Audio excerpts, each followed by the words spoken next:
عايز اقول لكم الحمد لله ان انا بقيت كويس وكله بقى تمام الحمد لله يعني. عايز اقول لكم ان الوقت ده والفتره دي لو احنا بنتاخر عليكم فيديوهاتنا فده غصب عننا، عشان خاطر احنا عندنا عريس منتظر مش عايز اقول لكم مين هو.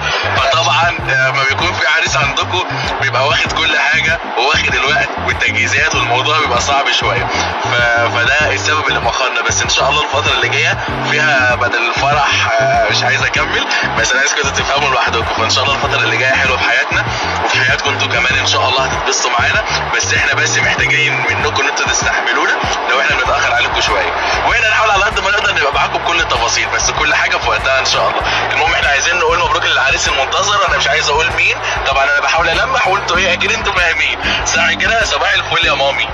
صباح الفل، صباح النور، صباح العزه، صباح الورد. انا عايز اقول لكم ان انا دلوقتي بعزم رجاله شبرا الخيمه ورجاله القاهره كلها وشباب وبنات وكله.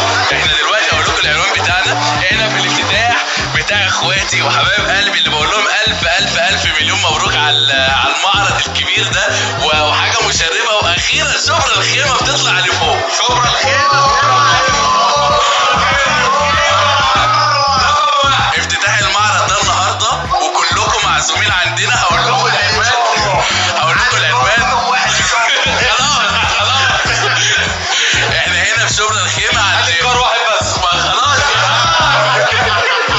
احنا هنا في شبرا الخيمه عند موقف كوبري بجاف، فاحنا بنعزمكم كلكم واحنا قاعدين النهارده والسهره طويله جدا بس واحنا جايين يجي واحد بس وهندفع واحد دلوقتي وهندفع واحد وعاملين محشي على فكره.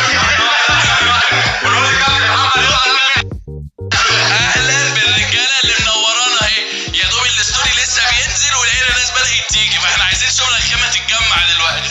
انا قلت لهم هجيب لكم شبرا الخيمه ولو حد مشي زعلان انا مش هدخل هنا تاني.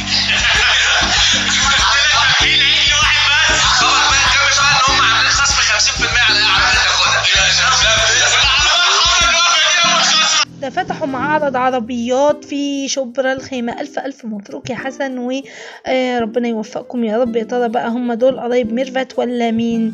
أكيد هم قرايب ميرفت.